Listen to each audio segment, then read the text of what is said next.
I think people fail to use their superpower to advertise their podcast within natural conversations with people. If you're doing something, if you're creating some sort of content, tell people about it, because otherwise they're just not going to know and not going to ever find you. So really just be a walking advertisement for yourself is my best advice. Welcome to another episode of Listeners to Leads, where I'm helping podcasters launch and maintain a lead generating show. I'm your host, Alicia Galati, the CEO and head podcast strategist behind Galati Media, a full-service podcast management company. On this show, you'll hear my guests and I discuss everything it takes to launch a successful podcast and keep it running. If you're ready to get leads, land speaking gigs, and create deeper connections with your audience through your podcast, then this is the show for you. Today on the podcast, we have Paige. Now, Paige has a podcast that talks about some relatively taboo and interesting things. So you're going to enjoy this podcast episode if you're looking for topics that are taboo, that finding ways to discuss more taboo topics, as well as things like ways to promote your podcast by being a guest on other people's show. She gives some really good advice on places that she looks to find those podcasts, as well as ways that she's pitched where it makes sense for the host to say a quick and easy yes. That's really important, especially as we head into the later half of this year. We want to make sure that we are being strategic with our time, strategic with the podcasts that we're on, and ensuring that all of our efforts are going towards things that are going to make a difference in our businesses. She also shares how she uses her podcast episodes in different ways that I think are really fun and exciting, and ways that I've told you guys to use your podcasts, as well as giving herself compassion for the times when she's been inconsistent. This episode is so good, and Paige is seriously such a breath of fresh air. I think you are definitely going to enjoy this conversation. So without further ado, join me in welcoming Paige to the podcast. Hello, Paige. I am so excited to talk about today's topic with you. If you could start by telling everyone who you are, what you do, and about your podcast. Hi, Alicia. Yes, thank you so much for having me. I'm so excited, especially now that we've gotten to chat a little bit already. So my name is Paige Bond, and I am a relationship expert and specialize in helping people-pleasing millennials navigate non-monogamy so they can tame their jealousy and love with ease. I have a podcast called Stubborn Love, and that is really catered towards all types of relationships and is really meant to be basically bite-sized episodes for people to digest so they can implement real easy-to-use tools to help better their relationships after just one episode. I like that you make it super simple for people that hey, one episode, you're going to get something that you can take away and implement, and is going to be great to help your relationship, no matter what that looks like. Now, non-monogamy, that is a bit of a taboo topic, right? People are like, wait a minute. What do you mean? And we've had people who talk about cancer or talk about, life-changing things that have happened, and they've created these podcasts off of it. And I always find this very interesting in talking about topics that are taboo or hard, right? To have very real discussions around. So how do you do that? Well, I find people who are supportive of the idea of multiple loves. It's really easy to talk about that topic when other people are either understanding or compassionate for that group of people who don't practice just monogamy. And so really it's an easy flowing conversation from there. Be able to have open discussions about some things that could be really shameful at times. Yeah. And societally, right? Especially with living in America, right?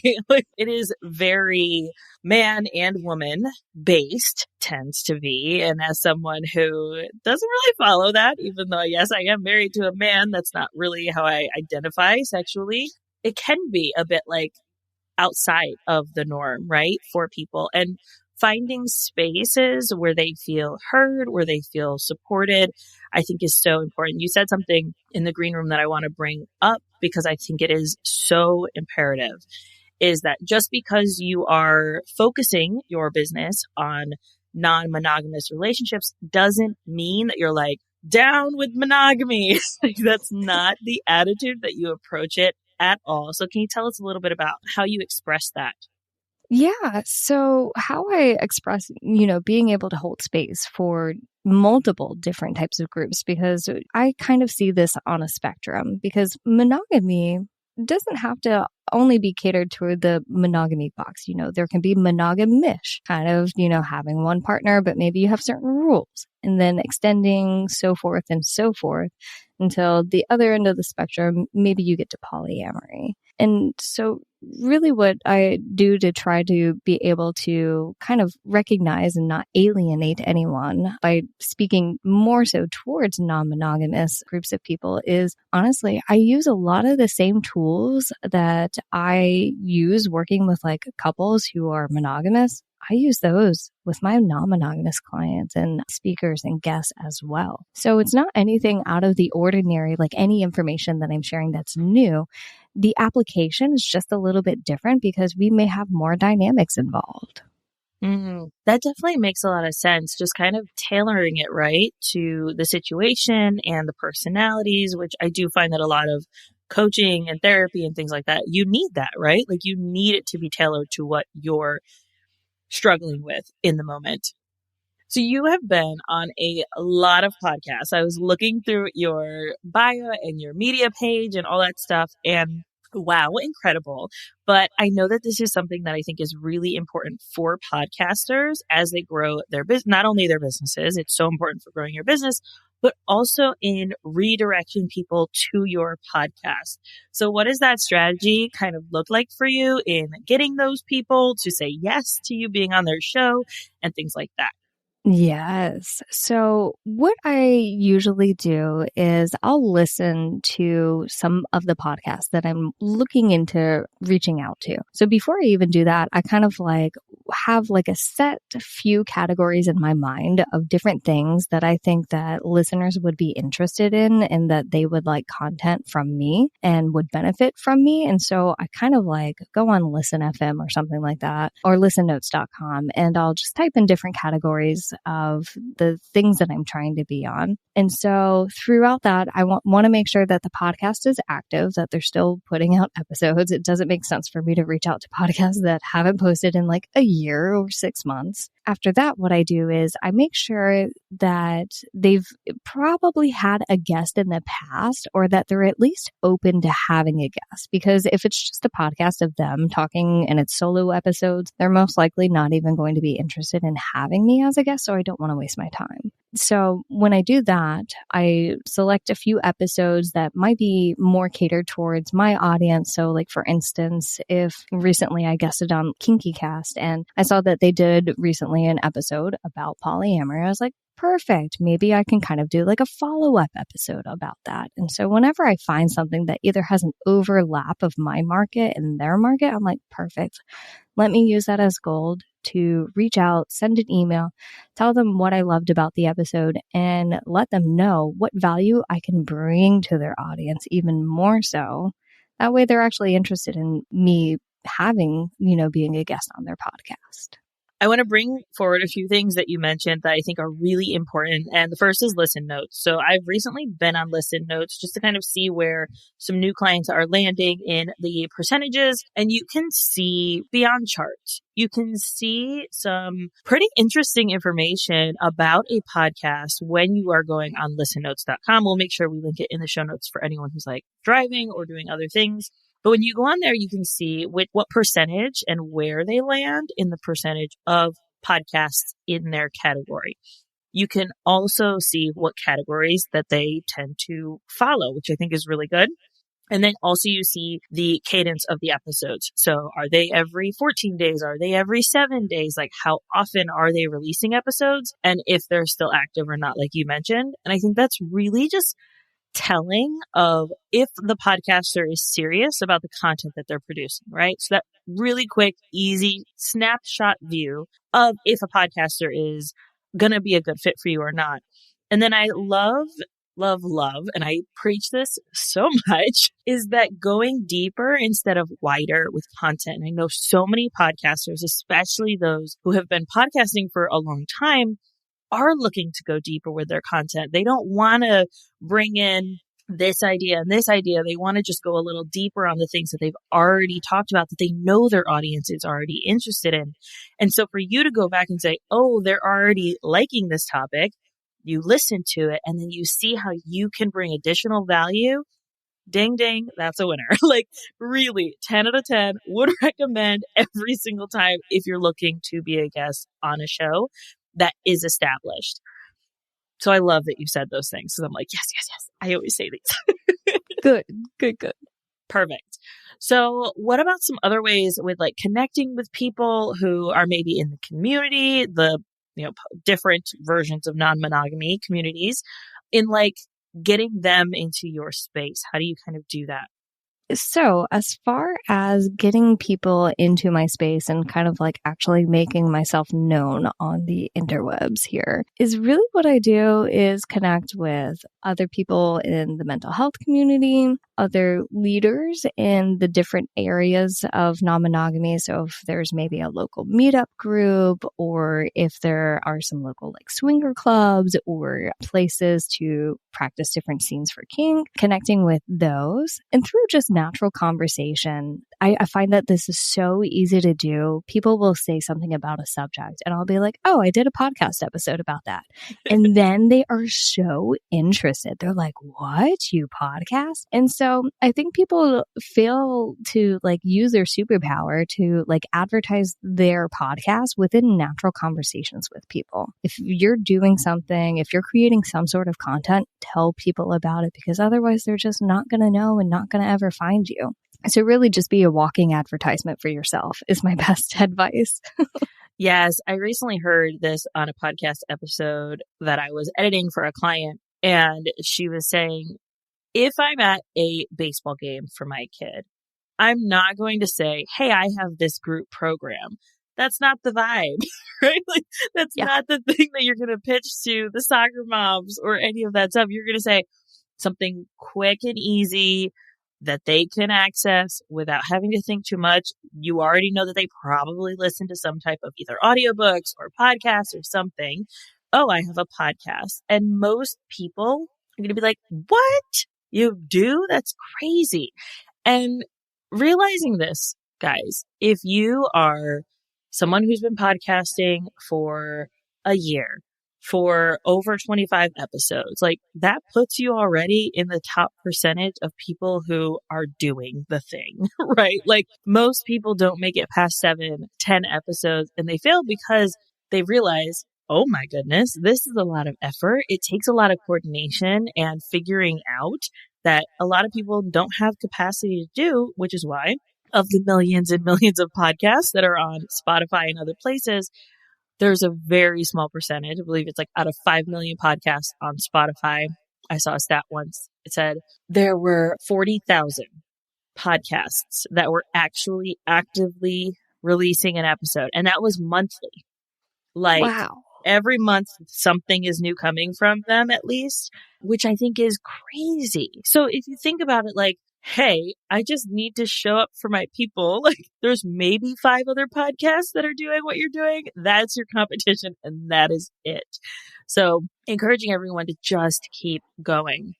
What are some things that you have that have happened for you as a podcaster? I think for me, I have run into like a block before of what to talk about, even though there is so much to talk about when it comes to relationships and how to like navigate them and like giving advice and such. But I'm like, what the heck? I don't know what to do. And so whatever that happens, I go back to the drawing board. I go back to my work, my day job, where I work with clients and they tell me their problems. And then I have all of, the perfect content to be able to create different types of episodes that would be really beneficial for them as adjuncts to our own sessions that we have together. So that's really great. So that's one thing I've run into as like an issue I've been able to resolve. Another thing that you mentioned was the consistency. I myself have, of course, life gets in the way. I have run into issues with staying consistent. It's hard. It could be a lot of work. Launching your own podcast, being your own editor, being your own advertiser. You're basically doing like 5 jobs at once. So it's really hard. So I like to give myself a lot of compassion and acknowledgement and not beat myself up over that, because I'm not Superwoman and I don't want to be. I don't want to do it all. I just want to do what I can and what my body and energy allows me to do. So like if you notice yourself kind of being run into the ground with the podcast, maybe it's time to take a break and regroup, go back to the drawing board, find out what went wrong, and then come up with a plan to like navigate that better for the future. Yes, this is so important. We had an episode, my friend Lisa and I did an episode. It was a bonus episode. I want to say it was about a year ago. And we titled it, Your Mental Health is More Important Than Your Podcast. And I think that this topic, we've revisited it so often, but I think that it's so important to remember that, especially if you're doing everything, that you give yourself compassion. Like you said, I mean, we look at the big names like Amy Porterfield. I believe it was 2 summers ago, last summer, she had a webinar about growing your email list. And she said, every business owner should have a podcast. I have a lot of beef with that statement, like a lot of beef, because she has a team helping her, supporting her, where she literally shows up and talks into a microphone and her team handles the rest, right? Like something like my company does.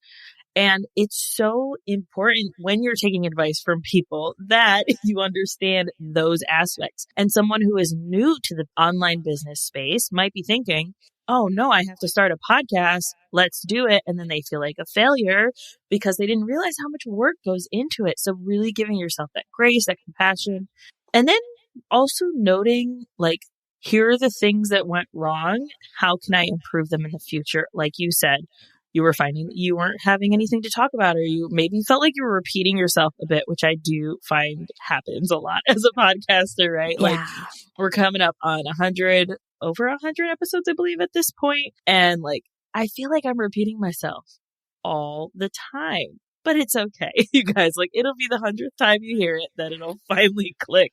And that's great, right? But it does feel like, oh man, what am I going to talk about today? But that's where I think having those things that you're already talking about in your day to day with those clients, finding what their struggles are, can definitely help. So I love that you were able to discover that. When you're looking for guests, how do you kind of look at that, especially in making sure that they are aligned with the kinds of messages, since they are more sensitive, that they're things that are actually going to be good?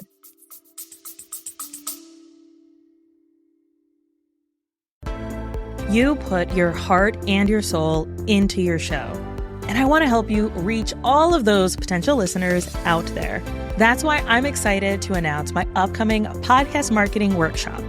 It's about giving you practical tools to grow your audience. You'll learn the secrets to getting your podcast discovered, attracting your dream listeners, and boosting those download numbers.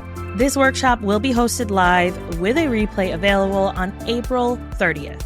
You can sign up by going to galatimedia.com/workshop. Let's grow our podcasts together. Yeah. So one thing I do is I make sure they know who I am and what I do and the type of people I work with. I would say like a good majority of the guests on my show practice monogamy or come from that framework where that's just the default mindset of what you assume people to be. So something that's actually been really heartwarming for me is when they'll come on my show, they'll actually say like, oh, I'm saying this because, this is the mindset that I have of my usual clientele of like husband and wife, but this can be applicable to anyone. So that's something that I really, really look for, and being able to have guests but also just people who know what they're talking about, just actually have good content to share. If I'm going to be talking to someone for like 30 to 45 minutes, I want it to be a good conversation and not a waste of my time, not a waste of my energy. I also want to learn something from them. And what's been really great about all of my guests is I've been also walking away with these bits of information that help me as a person, that help me as a clinician, that helps me in my own relationship. So I also look for guests that can teach me as well. Yes. And I love that idea of like following your curiosity too, right? Yes, as podcasters, our duty is to our audience. And so we have to obviously have conversations that are going to be beneficial for our audience, but also like, what are you interested in learning about? Where are some things where you're like, I want to know their approach on that. And being able to use the podcast to create those connections, I love, as well as also opening up their eyes to this idea of, hey, yes, this is your default, but maybe there's someone in your community that maybe if you tweaked your language, if you tweaked the things you talked about just a little bit, where they might want support from you as well. So kind of opening up the space for other people to access help and support, maybe in different communities. I love that kind of ripple effect that I believe podcasting definitely has. Mm-hmm. It's so good. Going back to being a guest, how do you ensure that you are making the episode as visible as possible? And I've seen this a lot of different ways, right? Like as the host, making sure that your guest has all the assets that they need to be able to share the episode, and also noting that more likely than not, they're still not going to share the episode, right? Like this happens so much. But then as a guest, ensuring that, hey, you're maximizing this free press, really, the best way that you can. So how do you do that? So one way I maximize it that's really easy, that is natural for people looking to find me anyways, is I post that on my website.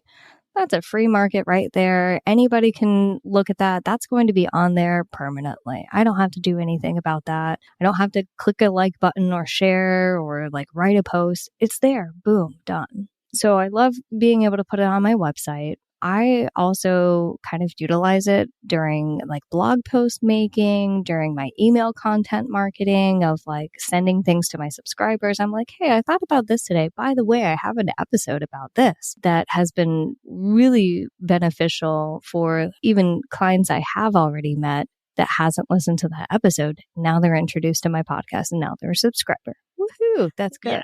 Yes. Other ways to share. One thing that I want to get into is Pinterest pinning of like the episodes, because I heard on something that Pinterest is more of an search engine rather than like social media. And so like keywording that as much as I can to be able to like find what people are looking for, I think is a really great place. Other than that, just regular social media, you know, you got your Facebook, you got your Instagram, and this isn't talked about as much as it should be, but Reddit is a goldmine for people either wanting to guess, advertising their podcast, or looking for guests, and just posting things in the correct subreddits. You know, there are certain rules sometimes that you have to follow, so make sure you follow those. But Reddit can be a goldmine for being able to advertise your podcast. Wow, that is fascinating. We've definitely not had anyone talk about that. So I've never even considered it. Like literally, I will Google something and Reddit will pop up and it'll be like, do you want to download the app? And I'm like, I don't have time for this right now. So I don't go on Reddit nearly as much as, you know, some other people might. But I think that that is so interesting, especially for topics like this, right? Because I know of Reddit that a lot of people do go on there looking for relationship advice, saying, hey, this is my situation. What do you think? What should I do? And so being able to use your expertise in your podcast episodes of like, hey, I have an episode on that. And these are the like giving value, obviously, and not just being like link drop, right? Like we don't like that, guys. Reddit or otherwise. Don't do that. But like really giving value and being like top tips. Here are more on this episode. I think that's such a fantastic strategy. Like, yes, why are people not utilizing this or talking about it? Love it. Especially if you're someone who uses Reddit already, right? Like Yeah. I don't, and I probably won't. So that's okay. But moving on to the Pinterest thing, that is actually one of our top places that we are getting people to our website is from Pinterest and talking about podcasting because people will search Pinterest for podcasting ideas, podcasting tips, and they'll be pinning it to things. And we get new followers like every week. It's crazy. As well as people that subscribe to my email that I'm like, I don't know you. That's cool. Yay. But you're Hmm. not my sister. That's awesome. Like people I've never met. So I think that Pinterest is such an underutilized place. And I do have a friend who teaches business owners like boot camp style how to get their Pinterest going. So we'll make sure that we link her stuff in the show notes. I don't have her name off the top of my head, but I did see that she was doing something recently. So I definitely want to make sure that we link her stuff. But yeah, it's definitely, I think, underused as well, just Pinterest in general for podcasting. And there are ways that you can do it where it's not like podcast, right? Especially if Yeah. you're writing some really decent content on your website already. Hmm. Is there anything we talked about that you're like, ooh, this is something that's happened to me as a podcast host or a podcast guest, and I definitely want to talk about it? I think sometimes for me, when I have guested on podcasts, I will have a mind fart. And I'm like, wait a second, what did the host just say? Like, I don't even know how to answer that question. And of course, I don't want to look dumb and say, wait, what question did you just ask me? So I want to acknowledge, like, it's okay. You're human. It's going to be like normal for you to like maybe even get starstruck and like be nervous about it. I remember for me, like even the recent podcast I did on Kinky Cast, I was really, really nervous about that for some reason because again, I'm more in the non-monogamy community rather than kink. And I don't advertise myself as that as my niche. And I was like, am I really going to be good enough? Am I like imposter syndrome was happening for me? Am I going to give them valuable content? Is this going to be, great for me? And I had a wonderful conversation with the host. I think the advice I would give for that is just let the host lead. They'll catch you when you're fallen, and you don't need to worry about the if I'm good enough, the what do I do when XYZ happens. One, editing exists. Thank God. Um, so we can edit out all of the uhs or the brain farts if, is really needed. Number two, you're in the hands of someone who knows what they're doing. If they're running a podcast and they have multiple episodes, they know how to carry the conversation or wrap you back around or to be able to ask the question in a way that's actually going to give good content. So I think that's something that's really important that isn't talked about too often is that imposter syndrome and nervousness as a guest. Yes. And that's so important to talk about because I recently had someone on the show and they were talking about this. Like the conversation is between you and one other person, maybe two if they have a co-host, and then it's shared. That is it. Like you're not going up on stage and like presenting between like in front of hundreds of people. It is you and one other person having a conversation about something that you're probably passionate about. And then it's going to get disseminated to everyone else. And also noting that, yes, for the editing side, I recently did this with someone for one of our clients where I was like, they had to ask the question again. The person kind of went off on a tangent. Literally, we were able to cut and paste it a bit to make it Mm-hmm. make sense, make it flow in an effort to one, make our host look fantastic, right? Like that's the goal, but also to make the guest look fantastic. The host wants you to be fantastic as well as the guest because they want you to share it, right? If you don't sound good, if you are, making a bunch of flubs throughout the whole episode, then you're probably less likely to promote it or share it with your audience or feel good about the episode. And so this is really, really important for the host to make sure that you do sound great. So you're in good hands as long as you listen to the past episodes and they all sound good, right? Like some people go a little lower on the editing and they're like, just going to slap it together. Note that, right? Like note that you might sound a little crazy for a bit. That's okay. You might have a lot of ums and instead just know, okay, this one will go maybe at the bottom of my media page and that's fine. Like that's okay. Yeah. Exactly. It's okay to have some oopsies out there. As long as you are connecting, you are making content. I mean, that's the point because it's about consistency. It is also about quality, but consistency matters as well. Yes, absolutely. This has been such a fun conversation, Paige. Where can people find you, hang out with you, listen to your podcast?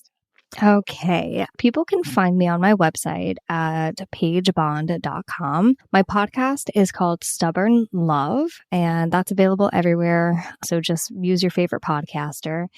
And you want to hang out with me on social media, I'm on Facebook and Instagram. On Instagram, my handle is Jealousy to Joy because that is my niche, being able to help get you, rid of that jealousy and be able to actually love without feeling insecure. Oh, I love it. So good. Thank you so much for being on today. Thank you.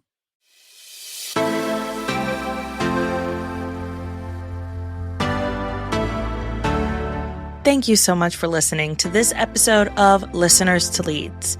If you found something in this episode valuable, I would really appreciate it if you shared it with a friend who you know would also get value from it. Want to send me a message? My favorite place to hang out is Instagram. You can find me at alicia.galati. Let me know what your favorite takeaway was from the episode. And don't forget, turning those listeners into leads is actually easy.